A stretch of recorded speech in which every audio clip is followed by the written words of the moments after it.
Dus goedendag en welkom bij dit webinar van The Shift met de titel Supply Chain Mapping voor Due Diligence en voor duurzame ontwikkeling.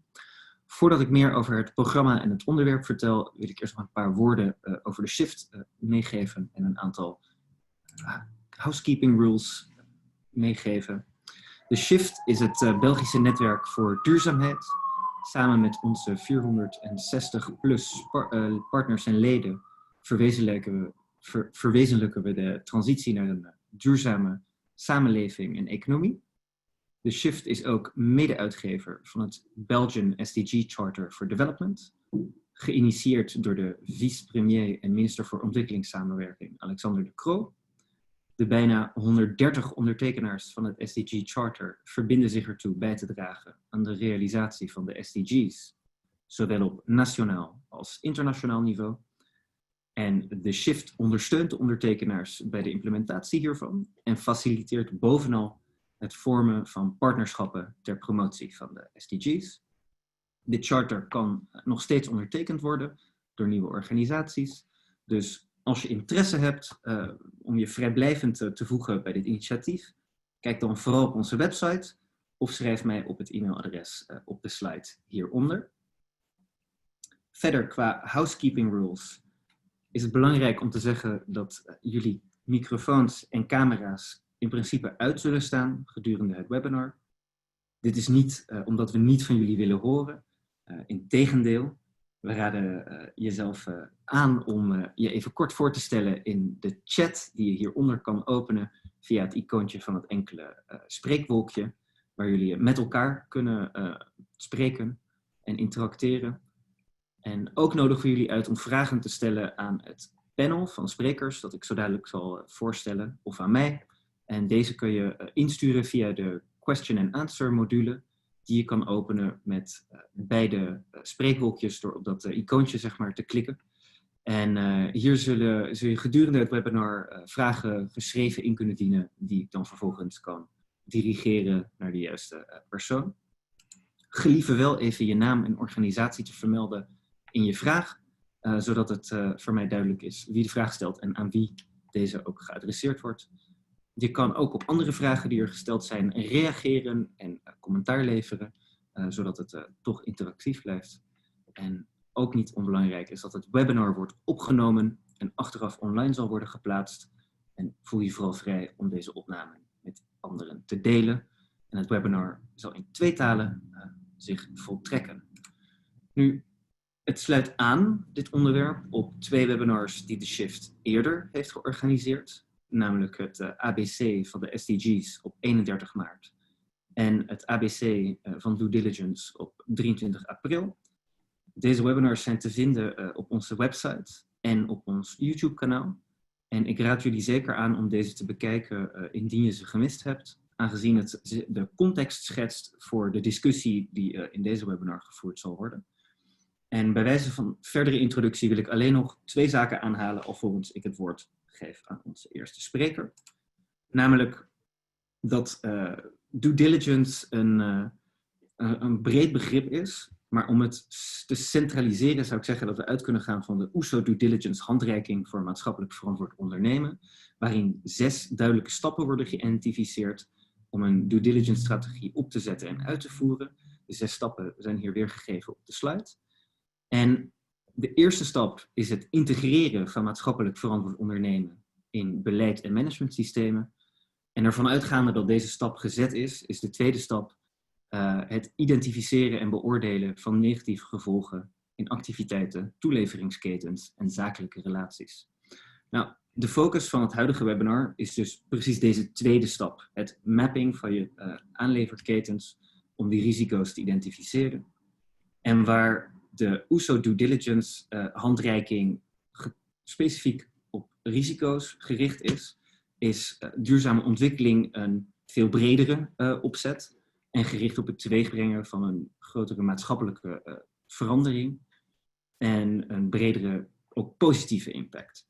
Nou, maar wel, net als het opzetten van due diligence mechanismen volgens de OESO-handreiking, vergt het creëren van impact op het gebied van de SDG's, inzicht in waardeketens van organisaties.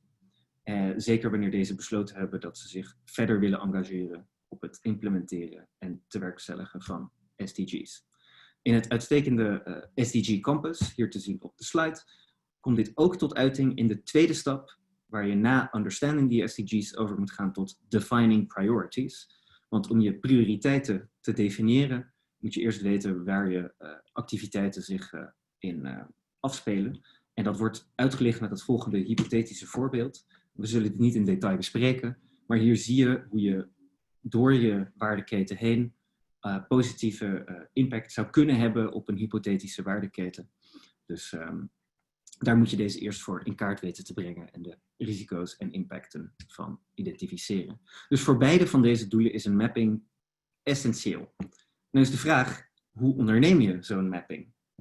Nou, om ons te helpen met het beantwoorden van deze vraag hebben wij drie uitstekende sprekers vandaag die ons zullen helpen met hun eigen ervaring, vanuit hun eigen ervaring. Om te beginnen hebben wij straks Laurence Berzeau, de Network Representative voor Duitsland en Oostenrijk voor Amfori. Daarna zal Marie Daar een getuigenis geven als Founding en Executive Director van Cap Source en MyFair Diamond en Origine. En als laatste hebben we Anne Verbrugge, medezaakvoerder van ACP Sustainable Clothing, die ook een getuigenis zal geven van hoe dit voor haar vanuit het bedrijfsperspectief verging. Bij deze wil ik het woord doorgeven aan Laurence. Ik zou zeggen, voel je vrij om je scherm te delen en jezelf te unmuten. Laurence Berzeau, aan u de vloer. Dank u wel. Merci beaucoup, Eric. Je vais maintenant partager mon écran. C'est toujours 2-3 petites étapes. Voilà. Alors, je vais parler un petit peu concernant la cartographie de la chaîne d'approvisionnement du point de vue de Amfori. Vous voyez ici, we are Amfori, we believe and trade with purpose. Alors, c'est qui en fait Amfori? Je représente une association commerciale avec le siège social à Bruxelles et nous permettons à nos membres, nous avons plus ou moins 2400 membres dans le monde, d'améliorer la prospérité humaine, d'utiliser les ressources naturelles de manière responsable et de favoriser la liberté de commerce mondialement. Alors, on mélange un petit peu les questions de commerce avec le développement durable. Ça, c'est vraiment notre mission. Et pour ça, nous avons aussi notre slogan Trade with Purpose, ça veut dire alors un commerce avec un objectif ou un commerce international empreint de sens. Et là, vous voyez aussi notre vision, c'est vraiment que nous travaillons sur l'amélioration des conditions de travail en particulier, mais aussi l'amélioration de la performance environnementale des usines et aussi des fermes dans la chaîne d'approvisionnement de nos membres. Comme j'ai dit, on a 2400 membres dans le monde, avec une grande partie aussi en Belgique. Nous représentons en total 1,5 milliard d'euros de chiffre d'affaires et au moment, nous avons plus de 50 000 usines et fermes dans notre réseau pour l'amélioration des conditions de travail et l'environnement. Alors, c'est un très grand nombre de fournisseurs qui sont déjà dans ce système. Et ici, vous voyez les 3 produits, les 3 activités de l'association Amfori. Amfori BSCI. BSCI, c'est l'acronyme pour Business Social Compliance Initiative. C'est vraiment un système qui a été fondé en 2003 pour améliorer les conditions de travail dans la chaîne d'approvisionnement de nos membres. Alors, il y a des audits sociaux qui sont effectués par des parties indépendantes, comme Intertech, SGS, etc. C'est les entreprises qui font ces tests dans les usines et aussi les fermes. Mais l'élément qui est vraiment important dans ce cadre de Amfori BSI, c'est pas seulement les audits qu'on fait, mais c'est vraiment aussi d'améliorer les conditions par rapport des ateliers, on fait pour les fournisseurs, mais aussi pour nos membres autour du monde. Le deuxième produit, c'est Amfori BEPI. Ça, c'est le petit sœur ou le petit frère de BSI, parce que ça, c'est vraiment un système pour améliorer les conditions dans le cadre environnemental. BEPI, ça veut dire Business Environmental Performance Initiative. Et la troisième partie où on est actif avec Amfori, c'est Advocacy. Ça, c'est le travail en fait pour engager avec les parties prenantes sur le niveau national et international aussi, pour aussi créer les circonstances dans lesquelles nos membres peuvent exercer leur commerce dans une manière libre et durable. Alors, c'est vraiment important qu'on ne peut pas changer et améliorer les choses seulement avec les outils sociaux et les ateliers, mais il faut aussi une activité d'un dialogue avec les parties prenantes autour du monde. Si on parle de supply chain mapping, la cartographie de la chaîne d'approvisionnement, c'est surtout basé sur les activités d'Amfori BSI et BEPI. Alors là, si on prend Amfori BSI, nous avons un code de conduite, Amfori BSI, qui rassemble un petit peu les autres codes de conduite qui existent, des autres initiatives ou des entreprises avec leur propre code de conduite. Alors ça, c'est pas très différent. On a les matières qui sont bien connues, je pense, comme la rémunération, les horaires de travail, santé, sécurité au travail, pas de travail forcé, etc. Alors ça, c'est assez typique. Mais une petite différence peut-être, c'est que si une entreprise est membre de Amfori BSI, il faut vraiment s'engager dans une manière très active. Alors, ce n'est pas suffisant de seulement être membre de l'organisation et partager cette code de conduite, mais il faut s'engager vraiment pour être une entreprise socialement responsable, aussi pour prendre la responsabilité sociale dans la culture de l'entreprise. Et dans ce cadre-là, vous voyez ici le due diligence, ça c'est l'élément que nous demandons à nos membres de vraiment exercer leur devoir de vigilance. Et dans ce cadre-là, bien sûr, la cartographie de la chaîne d'approvisionnement rentre dans le système et joue un grand rôle dans ce cadre-là. Mais aussi, comme vous voyez ici, avec la coopération, avec la direction des travailleurs, on veut aussi que nos membres s'engagent et leurs fournisseurs aussi s'engagent dans une communication et une coopération avec les autres entreprises. Et tout ça, c'est géré avec une base de données qu'on a. Ça, c'est cette information management, mais ça, c'est pas trop important dans ce contexte ici. Nous aidons nos membres avec 4 activités, le monitoring, empowerment. Alors, ça, c'est vraiment cette activité de faire la formation pour nos membres et le fournisseur. Engager avec les parties prenantes et nous aidons nos membres aussi avec les réseaux en Europe, Amérique, Asie et Pacifique. Et concernant le supply chain mapping, c'est le monitoring, bien sûr, qui est la première étape pour faire ceci. Alors, le but de cartographier la chaîne d'approvisionnement, c'est vraiment connaître qui est dans ma chaîne d'approvisionnement, qui sont les fournisseurs avec lesquels je travaille, mais en plus aussi, il faut connaître les fournisseurs des fournisseurs et encore des fournisseurs. Alors, l'idéal, c'est vraiment de connaître toute la chaîne d'approvisionnement jusqu'au début, on peut dire, pour vraiment connaître les risques qui existent par rapport au développement durable, par rapport au code de conduite de BSI, par exemple, le droit de l'homme et les standards sociaux dans la chaîne d'approvisionnement. Alors, il faut vraiment connaître avec qui est-ce que mon entreprise travaille avec. Et peut-être ça ressemble à une activité assez simple, mais non, pour la plupart des entreprises, en particulier les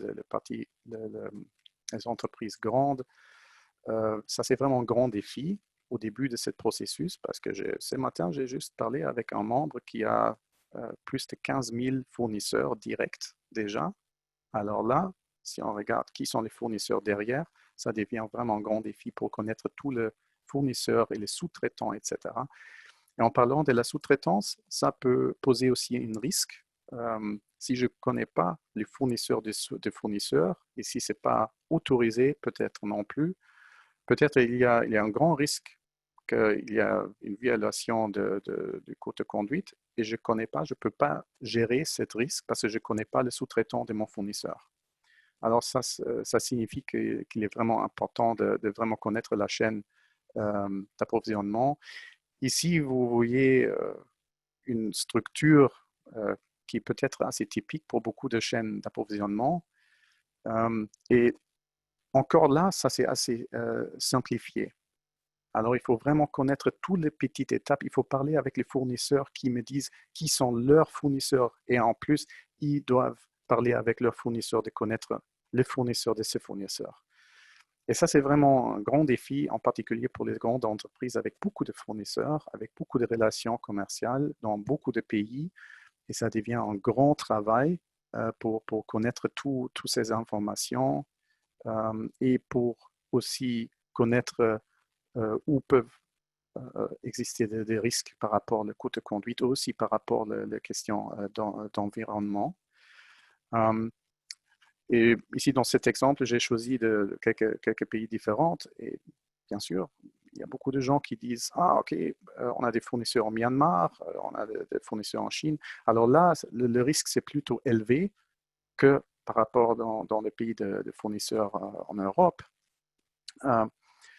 Mais il faut toujours vérifier. Il faut vraiment regarder ce qui se passe dans ces usines pour vraiment être sûr par rapport à la situation qui existe. Parce que j'ai parlé avec des auditeurs sociaux, je les ai demandé dans quel pays est-ce que vous avez trouvé les conditions de travail les pires dans votre profession, en fait. Et ils m'ont pas dit Chine, ils m'ont pas dit en Asie, en fait. Un m'a dit, le pire que j'ai vu, c'était en Angleterre. Et l'autre m'a dit, c'était en France, à Paris. Alors, il faut être très, très, très prudent. Il faut vraiment connaître avec qui est-ce que je travaille, qui sont les fournisseurs et qui sont les fournisseurs derrière. Ouais. Bien sûr, ça, c'est un exercice qui est peut-être plutôt simple pour les petites entreprises parfois qui travaillent avec leurs fournisseurs pendant beaucoup des années, qui ont une communication qui fonctionne bien, on se connaît, on travaille avec l'autre personne, avec l'autre entreprise pendant longtemps, on se connaît. Ça, c'est un avantage, je pense. Pourtant, pour les grandes entreprises en particulier, il faut connaître un peu où est-ce qu'il faut commencer avec cette activité de connaître plus les fournisseurs et leurs fournisseurs. Et bien sûr, on peut suivre quelques règles pour simplifier la vie dans ce cadre-là.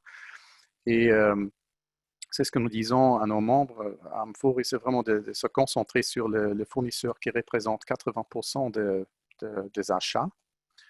Et puis, on peut se lancer dans connaître les risques un peu plus sur la base des pays où le fournisseur se trouve, les usines ou les fermes. Pour ça, on a créé une Country Due Diligence Tool, alors un outil pour connaître mieux les risques dans les pays différents. Et je vais montrer encore deux, trois images de cet outil. Mais là aussi, comme vous voyez ici, il y a bien sûr les risques qui existent sur les niveaux de pays différents, mais bien sûr, il y a aussi des risques qui sont typiques pour le secteur des usines. Il y a des risques typiques pour la chaîne d'approvisionnement textile ou de fruits ou de légumes ou de poissons. Ou des outils de bricolage, par exemple. Ouais. Alors, il y a toujours des risques qui sont très spécifiques et typiques pour une sorte de produit, pour une chaîne d'approvisionnement. Et là, bien sûr, il faut connaître un peu plus, il faut parler en particulier aussi avec, pas seulement le fournisseur, mais aussi avec des parties prenantes. Il faut s'informer un peu plus pour connaître mieux ces risques qui existent. Et au cadre d'Amphori, nous essayons de rassembler les informations qui donnent plus des informations sur les risques typiques pour le pays et pour le secteur, pour aider nos membres pour connaître plus où il faut faire plus attention. Bien sûr, un autre moyen de connaître les risques mieux et aussi de connaître les fournisseurs des fournisseurs aussi, hein, c'est de visiter le fournisseur, de parler avec les fournisseurs, de connaître mieux la situation. Et bien sûr, il y a d'autres éléments qui peuvent aider de connaître mieux les risques. Et ça, c'est aussi, bien sûr, l'expérience des acheteurs avec qui on travaille. Hein. Alors, il faut vraiment aussi qu'il y ait une bonne communication dans l'entreprise où on partage les informations et l'expérience. Aussi, la question si un fournisseur a un mécanisme de réclamation, par exemple, les informations on peut voir dans le rapport d'audit social de Amphori BSI ou d'autres systèmes aussi, d'autres initiatives. Mais il faut rassembler toutes ces informations pour vraiment pour voir mieux qui sont les fournisseurs, comment est-ce qu'ils travaillent, qui sont les fournisseurs, les sous-traitants des fournisseurs, et pour avoir une bonne idée des risques qui existent. Ici, vous voyez un peu comme comment on peut regarder cette Country Due Diligence Tool. Ça, c'est une évaluation des risques par pays. Et la base pour ça, ce sont les Governance Indicators de la Banque mondiale. Alors ça, c'est une liste, une évaluation des pays qui n'est pas faite par Amphori, mais on relié ça. On est basé sur les informations des Nations Unies et d'autres organisations aussi comme Human Development Index des Nations Unies ou de Corruption Perceptions Index de Transparency International. Alors là, on fait un petit mélange, on peut dire. Nous utilisons aussi comme indication le List of Least Developed Countries. Ça, c'est aussi une liste des Nations Unies qui est actualisée tous les 2 ans, je pense. Et si on regarde les informations par pays, il y a vraiment des indicateurs par pays par rapport les indicateurs sociaux, mais aussi environnemental et par rapport au commerce. Pour vraiment connaître mieux le risque qui existe par rapport à ces 3 éléments-là, pour avoir assez d'informations, si on regarde peut-être un nouveau pays où on cherche des fournisseurs, pour connaître mieux le risque qui existe dans ces pays. Oui. Et là, on peut regarder encore les détails sur cette rating. Alors, il y a beaucoup d'informations dans cette base de données-là. C'est ce que nous avons fait aussi, c'est de créer des outils pour nos membres qui peuvent être utilisés pendant les visites commerciales dans les usines ou les fermes, hein, pour connaître un peu mieux la situation chez les fournisseurs. Et comme j'ai dit avant, aussi une bonne indication des risques, et pour aussi connaître un peu plus la situation des fournisseurs. Est-ce qu'il y a combien de sous-traitants existent, par exemple? C'est bien de vraiment étudier un peu le rapport d'audit qui existe par rapport à cette usine, cette ferme. Alors, ce n'est pas seulement Amphori BSI, il faut vraiment utiliser tous les rapports qui sont là. Et ça, c'est ici sur cette slide, ça c'est bien sûr seulement une petite assortiment de systèmes qui existent, bien sûr. Il y a beaucoup plus que ça. Il y a des rapports sur les pays qui donnent des descriptions sur les risques qui existent dans un pays, comme les rapports qui sont faits par Fairware Foundation, par exemple. Ici, l'exemple, vous voyez le Vietnam, par exemple. Il y a aussi d'autres pays où ils font des rapports comme ça, où on peut mieux connaître la situation dans le pays. Nous avons aussi créé des outils on peut utiliser comme membre de BSI pour rassembler les informations sur les fournisseurs. Alors, on peut standardiser, et ça, c'est aussi mis dans la base de données. On a, chez Amphori BSI, alors on a beaucoup des outils différents aussi pour les petites fermes, par exemple, pour mieux connaître le système, les interactions entre les fournisseurs et leurs sous-traitants. Et bien sûr, notre base de données avec le 50, presque 60 000 informations des usines et autres types de fournisseurs. Et bien sûr, il faut connaître aussi le volume d'achat. Alors, il est vraiment très important de connaître c'est quoi l'importance d'un fournisseur pour nous comme entreprise qui fait les imports pour faire cette priorisation des fournisseurs pour connaître mieux les risques. Alors, les chiffres sont très importants aussi.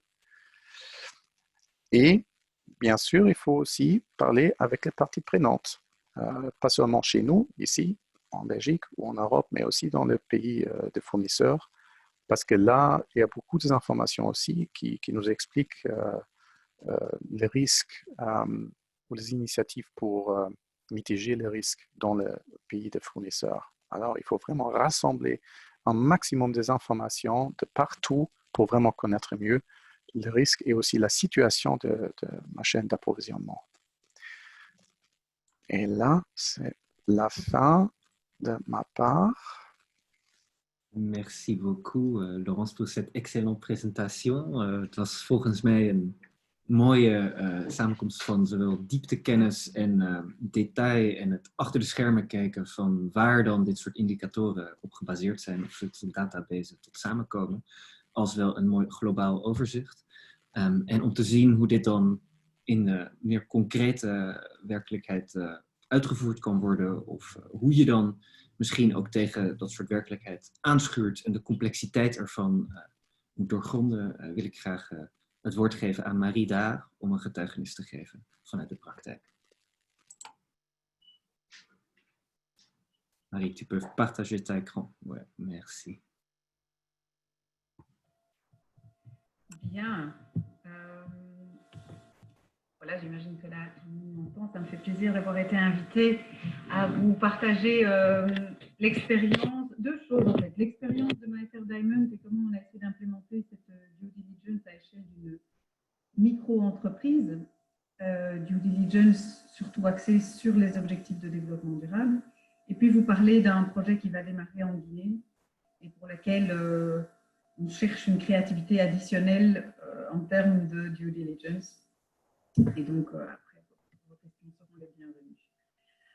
Peut-être qu'avant de commencer, ce qui est important pour nous, ce serait peut-être que vous puissiez voilà, faire le lien. Certains d'entre vous, on les connaît, mais j'essaie de passer d'une slide à l'autre. Voilà. Certains nous connaissent par Cap Conseil. Cap Conseil, ça existe depuis 17 ans. On était un des premiers consultants en développement durable en Belgique. Et de fil en aiguille, ce qui a fait qu'on s'est spécialisé dans certains secteurs. Et on a notamment travaillé avec Amphori, effectivement, mais on a travaillé beaucoup pour le secteur diamantaire et de fil en aiguille, identifié qu'il y avait vraiment un très grand enjeu au-delà de ce qu'on voyait arriver pour les 3T et l'or, idem dans la filière et l'approvisionnement du diamant. Et avons poursuivi plus en plus de recherches sur les due diligence dans les filières d'approvisionnement diamantaire. Jusqu'à ce que l'idée jaillisse de faire un projet additionnel et pour nous de tenter de passer du consulting et du service au produit en, j'allais dire, en prouvant que c'était possible de faire ce business différemment. Au lieu de donner simplement des conseils, elle leur dit, mais vous savez quoi? Et on a fait un pari. On a fait un pari avec la WDC, la Fédération anversoise des diamantaires et WDC, en leur disant, mais vous savez quoi, cette fois-ci, on ne va plus vous rapporter un rapport de plus, on va vous amener une bague, on va vous amener un bijou, vous allez voir qu'on va tester, essayons. Et c'est comme ça que c'est sorti de Cap Conseil et c'est devenu Cap Source pour le sourcing éthique. Et parce que c'est le premier produit sur lequel on a testé ce sourcing pratique pour réinventer les chaînes. L'idée était d'avoir un métier qui était comme un monteur de chaîne. Ça fait pas très joli, ça fait très mécanicien, mais l'objectif c'est ça, c'est d'être un monteur de chaîne éthique. Et le métier du diamantaire, lui, il est protégé en Belgique, c'est une profession protégée. Et donc, on a créé une société à part juste pour ça. Et qui a créé la marque MyFair Diamond pour les besoins de la cause. Et donc, ce qu'on a fait, c'est que cette due diligence en pratique vraiment très concrètement. On voyait tous les schémas apparaître, que ce soit les schémas de l'OCDE, que ce soit d'autres. L'objectif réel, c'est de générer non seulement de la confiance vis-à-vis du consommateur, de la transparence dans la chaîne, mais surtout un impact positif sur le terrain. Parce que tout ça n'a de sens que si les personnes qui souffrent le plus des problèmes dans la supply chain s'en sortent mieux après qu'avant. Et donc, ce qui est l'enjeu, elle se trouve à tous les étages. Avant tout, c'est savoir, connaître cette chaîne, oser la remonter et voir quels sont les vrais risques au-delà des mythes et des fantasmes que tout le monde a. Essayer d'aller voir. C'est se rendre compte aussi que beaucoup de gens ne sont pas formés, n'ont pas une véritable connaissance. Et que donc, si on veut mettre en place des démarches, il faut arriver à remonter le niveau de connaissance généralisée à la fois du staff et de tous les maillons de la chaîne sur les standards qu'on cherche à atteindre et sur leur bien fondé. De la vérification, ce n'est pas pour rire. En fait. Vraiment, il faut vérifier de façon interne comment fonctionnent vos gens et aussi vérifier si l'information qu'on vous donne, il va falloir s'appuyer sur des sources externes. Et puis alors, ben voilà, le vrai management, l'entrepreneurship se trouve aussi, à un moment, il y a des décisions d'investissement. Ce n'est pas gratuit. C'est un investissement qu'il faut faire. Il faut adapter ses structures de coûts et avoir le bon réflexe qui est d'aller couper là où il y a du gras et pas là où il y a des faibles.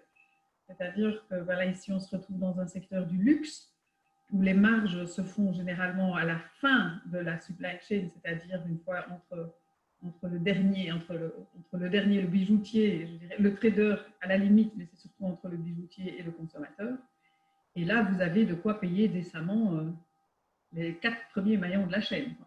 Facilement en doublant leur wage journalier, et le consommateur ne verra rien. Et donc, il y a un côté peut-être, c'est pas vraiment Robin des Bois, mais il y a un côté d'essence qui fait que l'argent est là. En fait, il doit être mieux réparti le long de la chaîne et va vous permettre d'avoir une due diligence qui fonctionne. Un défi qui reste fort, et surtout pour les PME, ça va être l'équipement. Mais c'est l'équipement, quand vous êtes ici on est dans le domaine artisanal, vous allez aller dans des mines et dans des endroits où il n'y a pas un ordinateur. Donc, on va vous dire, ben, la traçabilité, il faut tout documenter, tout ça, il n'y a rien, il n'y a pas de culture de l'écrit, il n'y a pas de papier, il y a encore moins de computer. Et donc, vous devez consigner des biens qui ont de la valeur, soit de l'or, en l'occurrence chez nous, du diamant. Consigner ça dans du blockchain, essayer de lier ça à l'Internet of Things, c'est ce qui vient maintenant. Nous, quand on a fait ça il y a 4 ans, c'était très, très, très balbutiant. Et donc, je vous expliquerai comment on a consigné notre information pour qu'elle soit auditable par un auditeur tierce partie. Et puis alors, il y a le reporting. Et là, ben voilà, on peut encore sourire. Le reporting, quand vous êtes dans des biens de grande consommation, vous allez peut-être avoir plus facilement tendance à divulguer l'information financière, mais aussi, c'est arriver à faire du reporting sur là, ça coince, là, ça ne va pas. Là, on a des personnes qui sont mal payées, là, on a des personnes qui sont mises dans des situations de dépendance économique ou d'esclavage économique.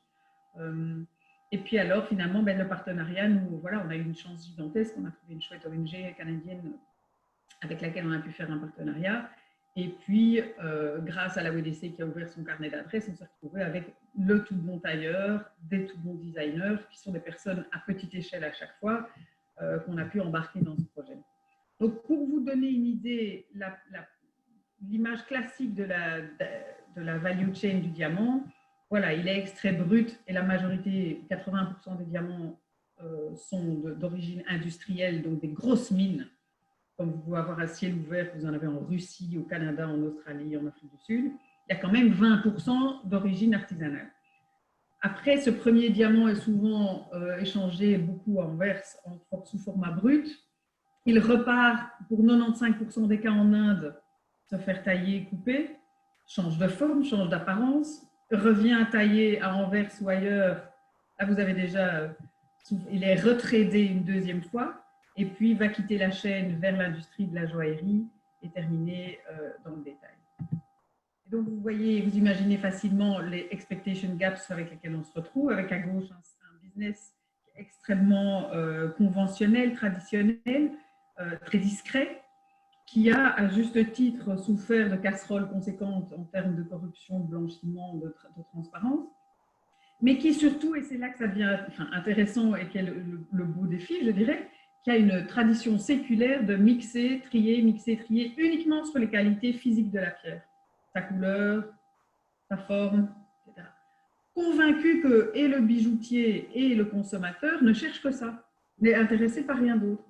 Et donc, on peut se permettre de mélanger à tous les étages des diamants russes avec des diamants de Namibie et des diamants canadiens avec des diamants de RDC, puisqu'un diamant est un diamant. Et en plus, vous n'allez pas le voir, c'est du carbone pur.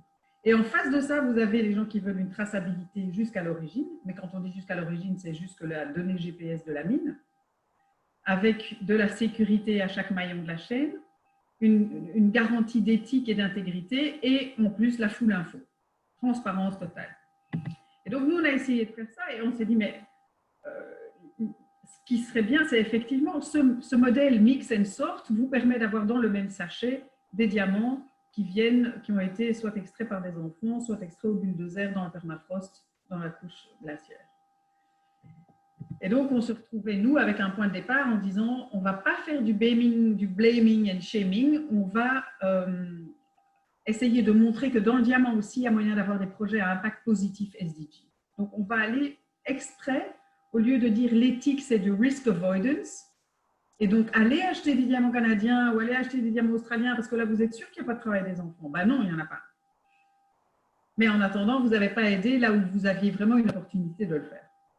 Et donc, c'était plutôt arrêter d'éviter le risque, aller là où vous avez une réelle opportunité de faire une vraie différence. Et donc, c'était appliquer la due diligence là pour équiper cette supply chain et la faire rentrer dans la chaîne internationale. Et donc, quand on a défini ce que c'était du sourcing responsable, on avait ces 12 critères qui vont bien plus loin que le diamant du sang, parce qu'il faut que vous sachiez que la définition d'un diamant du sang, c'est un diamant qui a permis d'équiper en armement des guérillas ou des rébellions contre des gouvernements en place. C'est tout. Vous n'avez aucune mention des droits de l'homme, aucune mention de l'environnement, aucune mention des droits fondamentaux au travail. Tout ça ne fait pas partie de la définition de Blood Diamond. Blood Diamond, c'est vraiment une approche guerrière très limitée.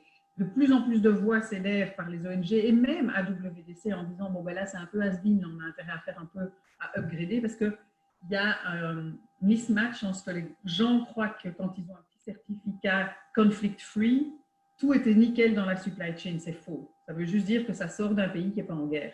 Mais en plus, tout ce qui s'est passé entre-temps, entre le moment où il est parti de ce pays-là, il a été taillé peut-être en Inde, peut-être en Chine, peut-être en Thaïlande, ce n'était pas beaucoup plus reluisant d'office.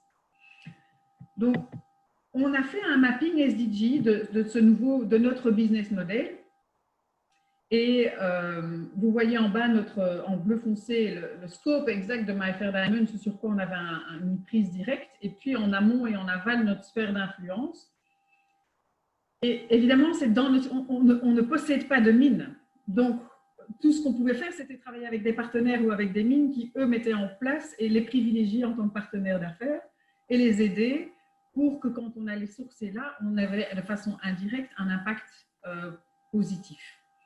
Et donc, vous voyez, selon les couleurs des SDG, ça je peux donner éventuellement, la contribution positive, mais il y a quand même un peu de négatif aussi en SDG 8 parce que les conditions de travail, il reste des risques conséquents dans les mines à l'extrême origine. Par contre, les risques sont très limités au niveau de la coupe, du polissage, du manufacturing, parce qu'on a tout relocalisé en Anvers cette fois-là, en se disant que quand on aurait plus de marge de manœuvre, nous permettrait de retourner peut-être en Inde et de faire le même exercice de scrutiny pour pouvoir trouver la bonne taillerie qui permet d'offrir les mêmes promesses, si vous voulez.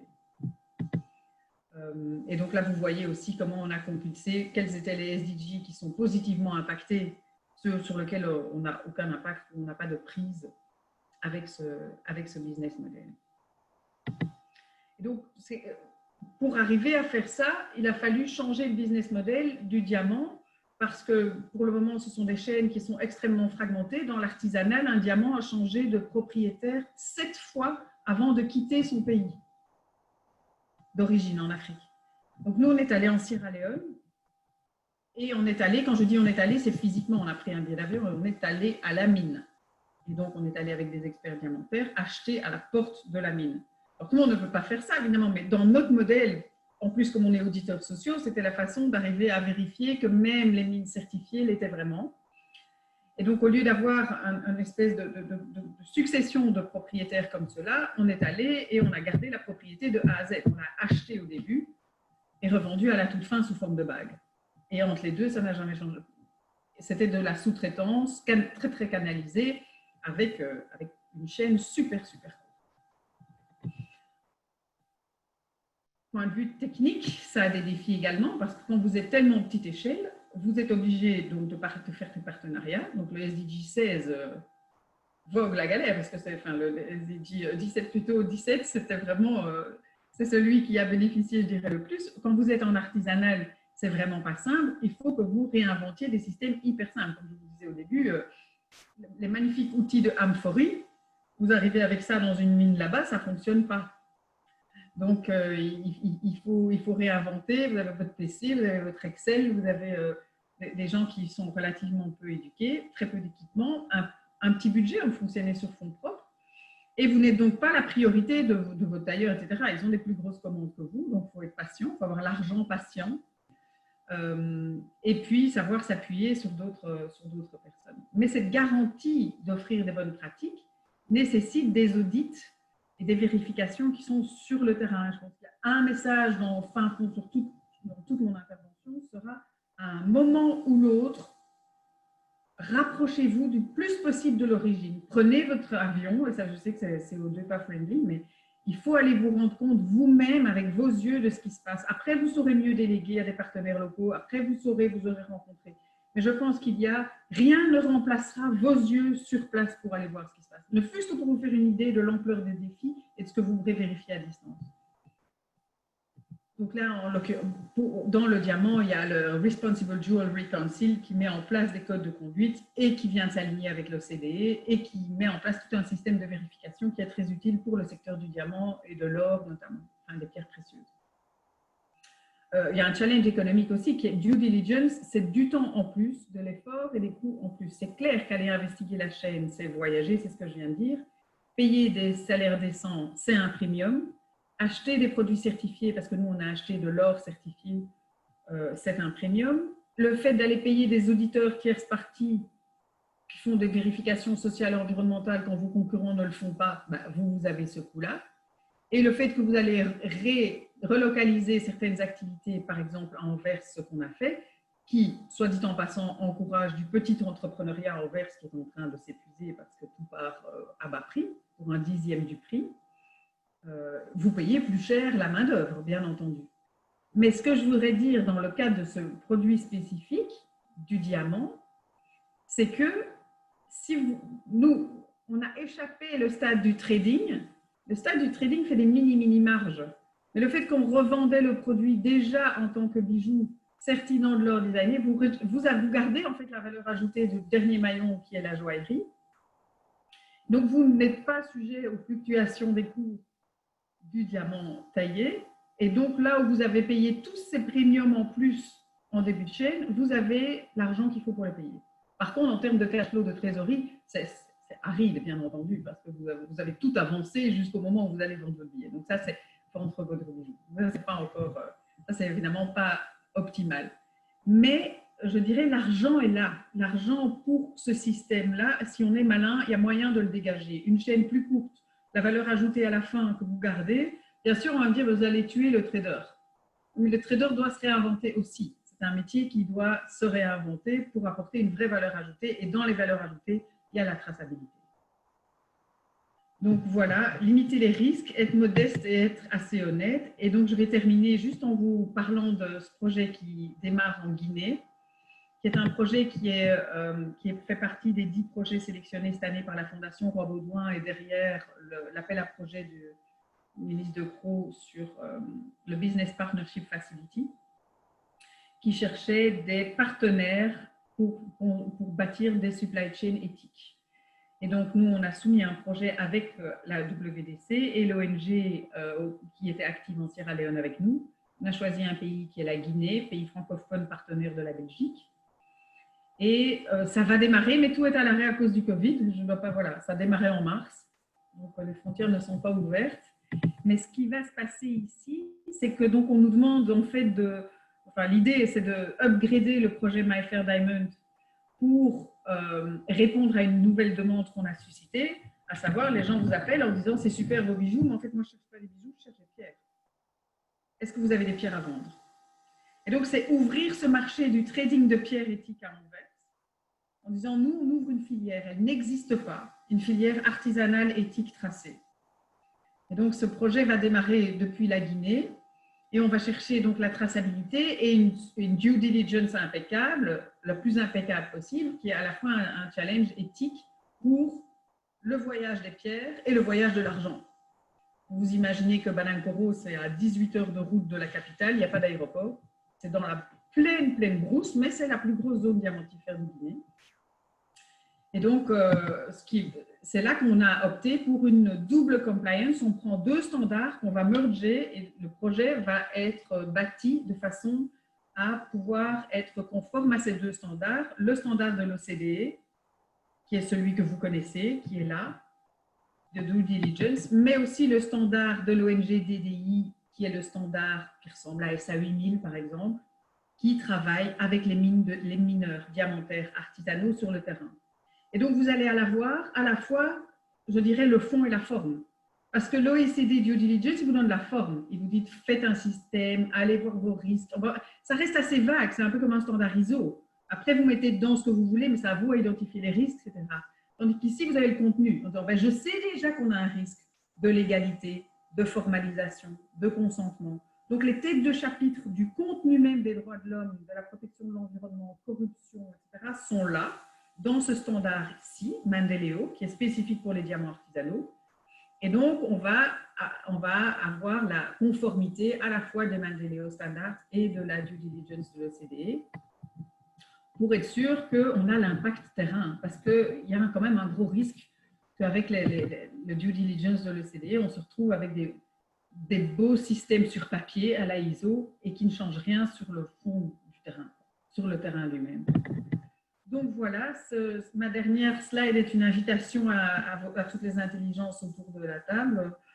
Vous vous rappelez le concept du bottom of the pyramid, qui était la technologie pour le bas de la chaîne, le bas de la chaîne, ceux qui sont tout en bas de la pyramide de Maslow également.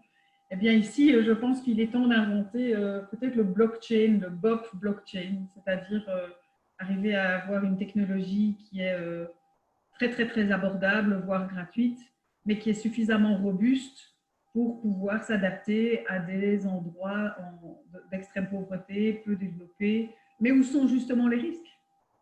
Donc, il faudrait arriver à développer une technologie, le Tech for Good, qui est capable de travailler dans des langues, d'être explicable de façon super visuelle, peut-être d'être lié à certains objets, d'être lié au fait que vous allez payer par téléphone, et donc d'arriver à avoir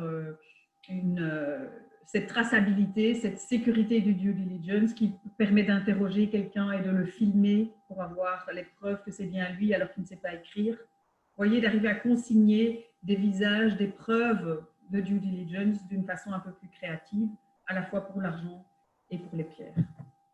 Voilà, je vous remercie beaucoup. Een très grand merci, Marie, voor dat témoignage inspirant. Het is een prachtige samenvatting van impact, vorm en inhoud, zou ik willen zeggen. En ik raad iedereen aan die een tip heeft voor Marie, voor hoe ze bij een blockchain bottom of the pyramid oplossing kan komen, om direct contact met haar op te nemen en anders met mij, dan verwijs ik het door. Omdat we al toch enigszins een beetje uitlopen, geef ik zo snel mogelijk het woord door aan Anne. Maar ik raad iedereen die aanwezig is toch nog aan dat als je vragen hebt, deze in te dienen via de Q&A-module.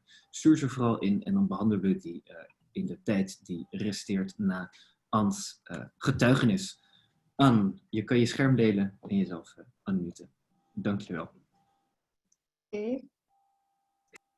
Ik ga mijn... Ja. Ik ga mijn... Yes.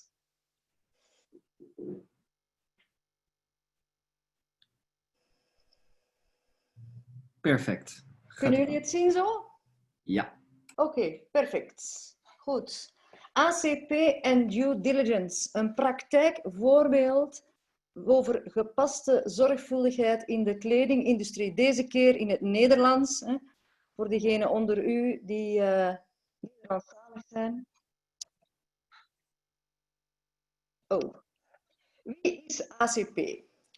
Sustainable printed clothing. Sinds bijna 20 jaar zijn wij een bedrijf actief in Antwerpen, in Bornem meer specifiek. En wat doen wij? Wij leveren en personaliseren kleding voor bedrijven, scholen, clubs, overheden, organisaties.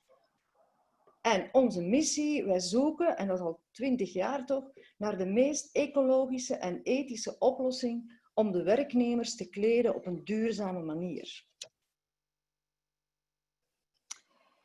Ik presenteer hier eventjes een paar van onze klanten, bijvoorbeeld de Colruyt groep Bioplanet. Die kiezen al sinds 2012 voor duurzame kledij. Colruyt, Bioplanet dan een afdeling waar je biologische voedingswaren en andere kan vinden. Natuurlijk is het biologische aspect ook in de werkkledij heel belangrijk. En voor hen, zij kiezen echt voor biologische werkkledij die gedrukt wordt met inkt op waterbasis. Die ook de meest afbreekbare, meest biologisch afbreekbare inkt is. Een andere van onze klanten is de museumshop, de Red Star Line. Ook sinds 2013 en die voor hun shop-t-shirts kozen voor een model van Stanley en Stella, dat ook een biologisch t-shirt is. Daarboven wordt de confectie daar gecontroleerd door Fairwear Foundation, waar Lorenz ook al over sprak of het te berde bracht. En dat zijn de t-shirts Cleaned en Disinfected. De verduurzaming van de aanvoerketen, het principe van de due diligence, of dus het principe in het Nederlands van gepaste zorgvuldigheid, eigenlijk zit dat al jaren in ons DNA. Mensenrechten en milieuvervuiling, dat zijn eigenlijk van in het begin eigenlijk onze zeer belangrijke issues geweest. Ook al, zoals iedereen weet, is een erg fragiele handelsketen en met heel veel zijtakken. Het was dus ook een enorme zoektocht om te zoeken naar schone kleren, faire kleren, eerlijke kleren. We hebben als insteek genomen de ILO-conventie. En dan kwamen we vanzelf eigenlijk terecht bij de schone kleren of de Clean Clothes campaign in België en meer internationaal ook. En met hen zijn we eigenlijk een partnerschap aangegaan om meer gericht te kunnen zoeken. En dan kom je onmiddellijk ook bij de vraag, wat zijn dat schone kleren? Want zo komen de klanten bij ons. Ik wil eerlijke kleden. Ik wil dat dit wat ik nu aan heb, is dat eerlijk? Is dat fair? Een zeer moeilijke vraag. Of nee, eigenlijk een heel eenvoudige vraag. Maar het antwoord is heel moeilijk. Omwille van die heel fragiele handelsketen. We hebben ons dan aangesloten bij de Fairwear Foundation. En dan is alles een beetje in een stroomversnelling gegaan. Want die aansluiting met Fairwear Foundation, net als Bell & Bow, die zijn er ook bij aangesloten enige jaren nadien. En de GBC nog een beetje tegelijkertijd, denk ik.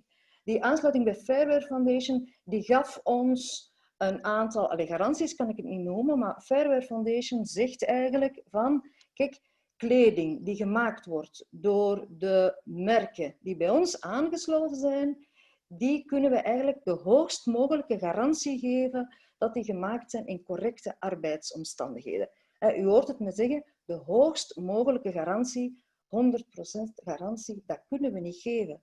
Ik ga niet naar Bangladesh om te kijken, zoals Marie wel zei, van, wij gaan naar Vinder echt om te kijken. Dat kan je in die keten van die textiel eigenlijk niet doen. Het is heel belangrijk om in die dingen, dat ervaren wij toch wel. En dan zeg ik ook, wat ik bij Marie gelezen heb, be modest and honest. Probeer correcte informatie te geven. In 2013, bijna iedereen onder jullie zal dat wel zien passeren hebben. Allee, passeren is echt een heel slecht woord daarvoor. Maar de ramp in Bangladesh, in Dhaka, die bracht eigenlijk duurzame werkkledij en due diligence daar dan bij, in een stroomversnelling. Van mensen, de mensen op straat, de consument die zegt, maar ik wil dat niet. Ik wil niet dat mijn kleren in zo'n omstandigheden gemaakt worden. Dat bracht alles een beetje in een stroomversnelling. Op dat moment was de Schone Klerencampagne, de Clean Clothes Campaign, al een belangrijke partner voor ons. Dat partnership is op dat moment eigenlijk nog versterkt, waar dat de mensenrechten een heel belangrijk item van waren. Verder zijn er ook andere netwerken voor ons zeer belangrijk en ook ondersteuning, waar de Shift ook een zeer belangrijke ondersteuning is. Het Belgisch Ontwikkelingsagentschap ook, waar de ACP in 2010 de Be Sustainable Award gekregen heeft. Omdat we toch eigenlijk al veel jaren met deze moeilijke materie toch probeerden als bedrijf een weg te vinden in het Belgische landschap. Een belangrijke inspirator voor ons was ook Peter Wollaert. Hij is momenteel de managing director van Civil Flanders, maar voorheen was hij ook erg betrokken bij de huidige The Shift en de Cowry. En dat was eigenlijk echt een belangrijke inspiratiebron voor ons en nog altijd. Welke tools en certificeringsmechanismen zijn er? Ik moet daar niet uitgebreid op ingaan, want dat is voor jullie allemaal zeer bekend. BSCI, wat er straks vernoemd is, zit er zeker ook bij. De kledingketen is natuurlijk het voorbeeld van globalisering. Als voorbeeld, Fairtrade katoen, bijvoorbeeld hier uit Mali, hier uit India. Dan wordt die in Bangladesh gebeurt de constructie, dan komt het naar Europa. In de wereld, een totale globalisering eigenlijk.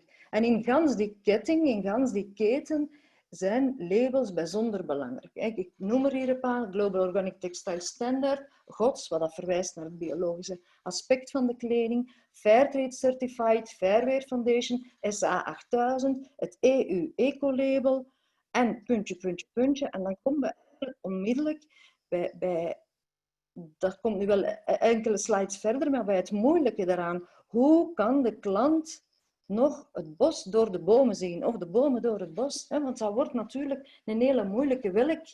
Welk label moet je volgen? Ik ga eerst even terug naar onze leveranciers. Hoe is dat belangrijk? Hoe is due diligence voor onze leveranciers belangrijk? Eigenlijk is dat voor ACP een absolute voorwaarde. Onze leveranciers moeten een duurzame insteek hebben. Op die basis worden zij ook geselecteerd. Een aantal voorbeelden, bijvoorbeeld de Tiger Cotton. Dat is dan een initiatief van het merk Neutral, waar dat zij in India samenwerken met plaatselijke WWF om een textielprogramma op te zetten dat de Bengaalse tijgerpopulatie beschermt en tegelijkertijd ook de katoenboer ondersteunt. Dat is één initiatief. Een ander initiatief of een ander merk is Earth Positive. Earth Positive is een merk dat eigenlijk al het woord duurzaamheid gebruikte, nog voordat het in de dagelijkse taal werd gebruikt. Ook het woord klimaatneutraal. Zij zijn daar al vele jaren mee bezig en hebben daar echt heel veel know-how in opgebouwd. Zij produceren en doen confectie in India. Stanley & Stella, misschien onder jullie niet onbekend, een modieuze kledinglijn die eigenlijk die gemaakt wordt in Bangladesh, maar wel dus een Belgisch bedrijf. En wat daar de belangrijke, de duurzame insteek is FWF, dus Fairwear Foundation. De arbeidsomstandigheden zijn daar heel belangrijk. Klanten en due diligence, wat proberen we dan? Wat probeert de ACP? Wij proberen een antwoord te geven op maat. Omdat het zo moeilijk is om al die verschillende labels en een totaal labelpakket, dat is eigenlijk bijna onmogelijk. En als het mogelijk is, is het eigenlijk bijna niet meer betaalbaar. Daarboven, onze klanten zijn van de bol.com generatie. Vandaag bestellen, gisteren arriveren. Om een beetje euforisch te zijn, om een beetje aan te halen dat dat echt onmogelijk is. En ze willen vandaag besteld en het moet morgen bij u zijn. Maar natuurlijk kan dat niet met kleding die in Bangladesh of in India of in China of in Turkije gemaakt wordt. Wat proberen wij dan wel te doen? Wij proberen onze klanten objectieve info te geven via bijvoorbeeld www.labelinfo.be. En een van onze acties, en zo proberen we altijd op nieuwe acties in te richten eigenlijk, is, en dat ziet je hier op het t-shirtje, hebben we eigenlijk onze klanten een proficiat gewenst. Proficiat, omdat zij toch op dat moment kiezen voor schone kledij en dan wordt daarbij geschreven wat het schone aspect daarvan is. Dit dateert nog van de Millennium Doelstellingen die tot 2015 meespeelden. En nadien kwamen er de SDG's, dus ik kijk dus nu. En daar proberen we echt te verwijzen naar die en die SDG als concrete consument ondersteun je die of werk je mee aan die SDG's doordat je die t-shirt koopt. Verder is ACP daarnaast nog altijd opnieuw op zoek naar nog sterkere uitdagingen. We proberen altijd nog een stap verder te gaan. En een van die stappen is hennep, waar dat we ook al vele jaren op zoek zijn naar van op welke manier kan hennep een alternatief zijn voor katoen. Katoen dat gekweekt wordt op die plaatsen waar de meeste water nodig is, zijn er geen alternatieven voor. En dat is een van de producten die we daarvoor ontwikkeld hebben. Een 100% hennepgas met een bio-katoengaren, zeedruk met inkt op basis van natuurlijke olie en pigmenten, 100% bio-afbreekbaar. Proberen we heel sterk dat principe van die due diligence in te brengen, zodat we echt goed weten waar zitten de gevaren, waar zitten de risico's en van waar komt het. Dan aansluitend de bestaande en de nieuwe uitdagingen. Die wildgroei aan labels, dat geeft, en dat is echt al jaren zo, deze fragiele handelsketen veel grijze zones. Dan kan ik niet anders dan kritisch zijn en zeggen van waarom is er zoveel grijze zone? Hoe komt dat die blijft? Waarom wordt die niet opgevuld, die grijze zone? Want door juist dat die grijze zone er is er zoveel misbruik mogelijk. Misbruik, greenwashing, window dressing. Dat is zeker ook mogelijk met de SDG's. Een mooi verhaal plakken op uw artikel. Voilà. En je kan van de individuele consument niet verwachten dat zij al die nieuwe trends, dat zij daarin meevolgen eigenlijk. Want zoals ik mijn verhaal begonnen ben, de klant vraagt, geef mij een eerlijk, een fair kledingstuk.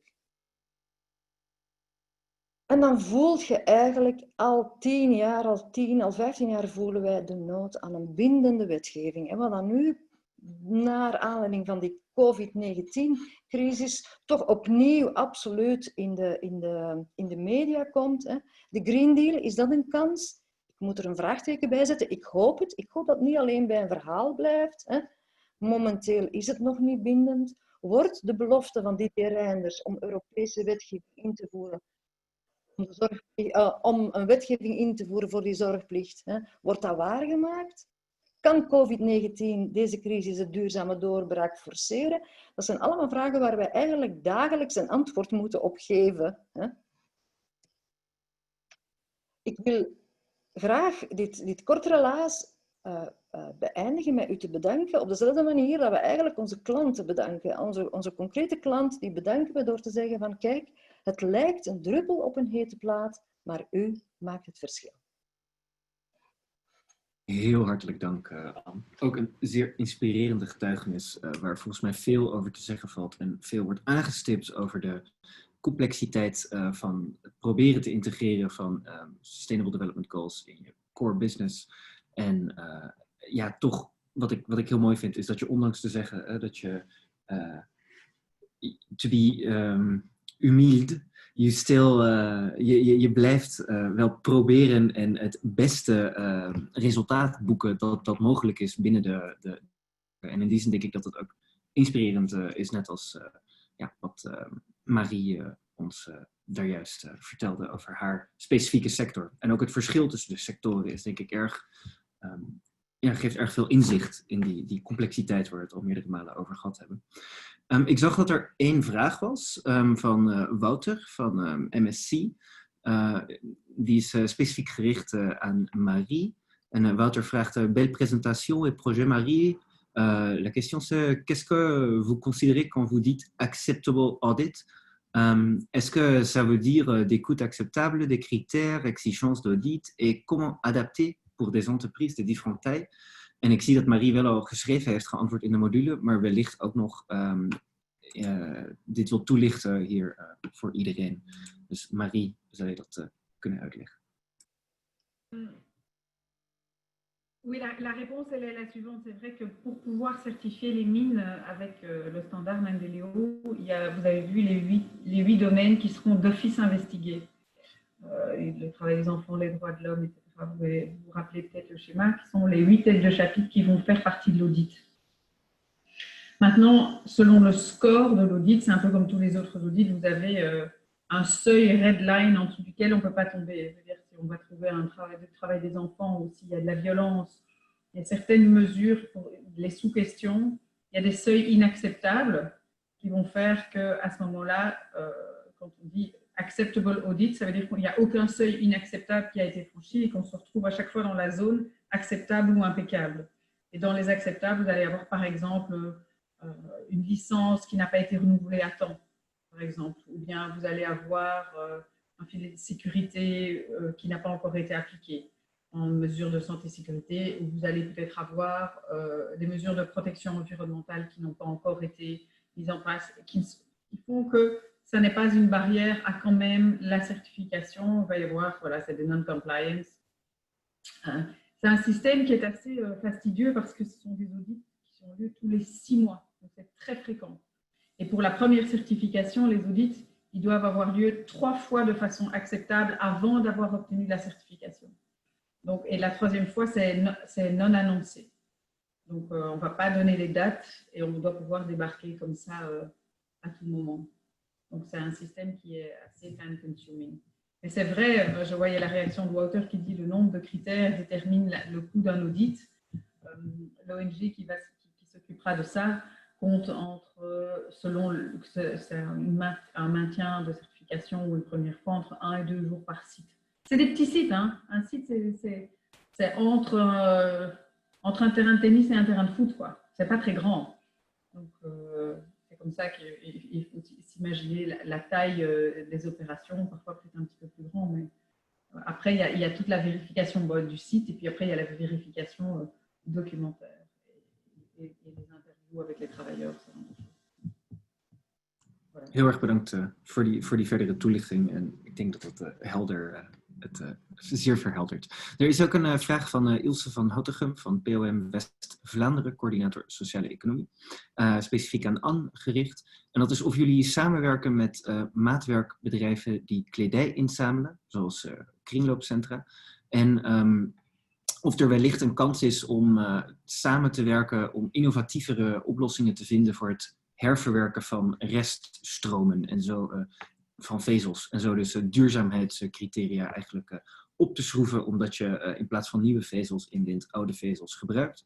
En of dit al iets is dat jullie doen, of waar jullie van op de hoogte zijn. En zo niet, of het iets is waar jullie eventueel interesse in zouden hebben. Dus ik zou zeggen, voel je vrij om daarop te reageren. Je staat nog op mute, dus ik kan jezelf wel unmuten. Dat zal niet gaan anders. Ja, ik was al beginnen schrijven. Het is in elk geval zo dat wij in het verleden al met maatwerkbedrijven gewerkt hebben, vooral als het ging om de confectie van hennep. Want rond hennep, daar vonden we echt heel weinig mogelijkheden om die te verwerken. En dan hebben we met een aantal maatwerkbedrijven samengewerkt. En dat was echt een hele fijne samenwerking. Nadien is het dan moeilijker geworden om aan die hennepstof te geraken. Dus dat is echt, daar zijn echt nog heel veel mogelijkheden waar dat wij zeker kandidaat zijn. Rond het circulaire verhaal en het hergebruiken zijn er ook al stappen gezet. Onder andere met de stad Sint-Niklaas, maar nog niet met maatwerkbedrijven. Maar wij staan absoluut open om daar verder in te zoeken. Dus om daar inderdaad... Nu alles rond hergebruik... Dat moet ik ook wel zeggen, dat is een aparte business geworden. Hè? Ook een business waar geld belangrijk is. Hè? Wij zien dat met leden ogen gebeuren, hè? Maar het is zo. Hè? Alles nu, ook met alles wat te maken heeft met gerecycleerde materialen, dat is momenteel in en er wordt op gesprongen. Maar ik zou zeggen, wij staan er absoluut voor open. We hebben in het verleden al een paar maatwerkbedrijven gehad waar we mee samenwerkten. En alleen maar positief nieuws daarover. Dus ja, Ilse, neem gerust contact met ons en dan spreken we verder af. Fantastisch. Top om het te horen. Il y a aussi une question de Jean-Marc Goyer, My Fair Diamond et ACP, donc Anne de nouveau. Et quel est le chiffre, dans le chiffre des affaires de votre entreprise, quel est le pourcentage qui représente le coût du supply chain due diligence? Et je veux aussi poser cette question à Laurence.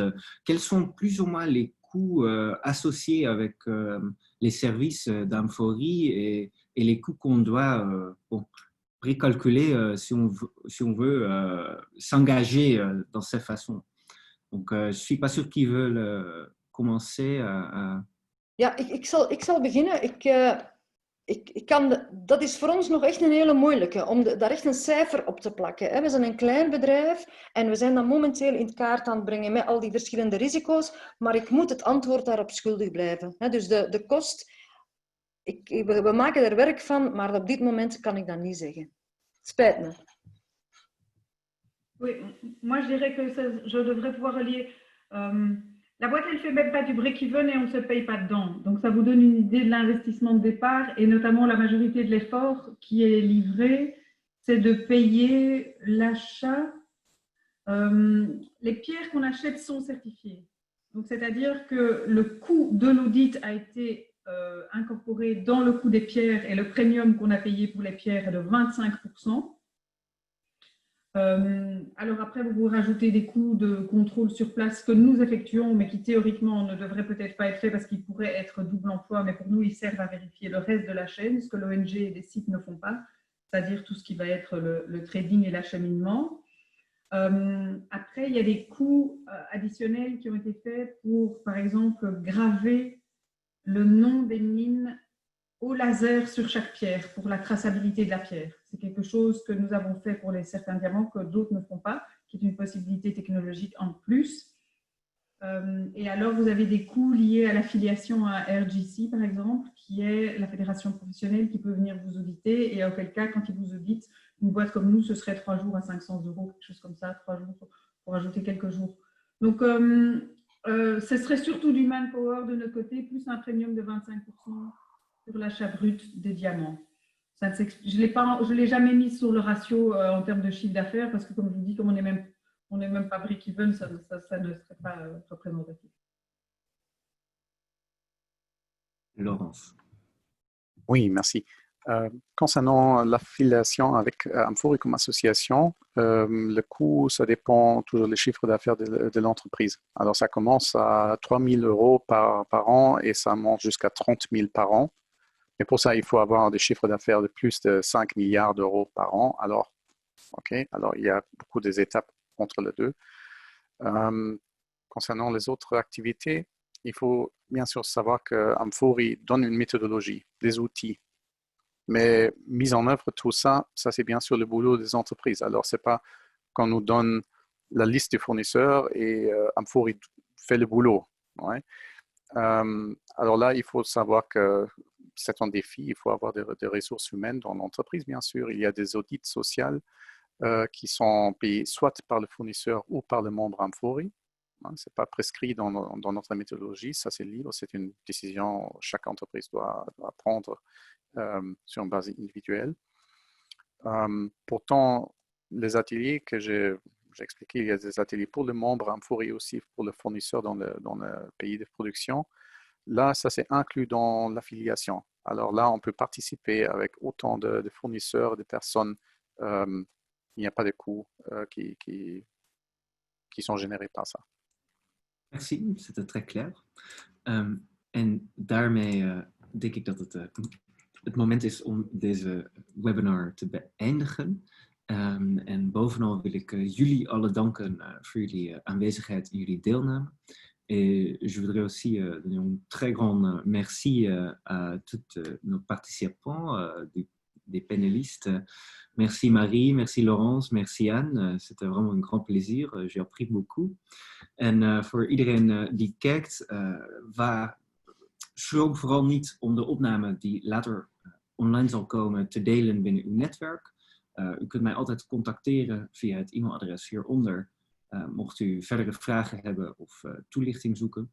En mocht u nou geïnteresseerd zijn in het ondertekenen van het SDG Charter for Development, waar zowel ACP als Capsurs ondertekenaars van zijn, neem dan vooral contact met mij op of kijk op onze website. En voor alle andere zaken wens ik u verder een zeer, zeer prettige dag. Hartelijk dank voor uw aanwezigheid.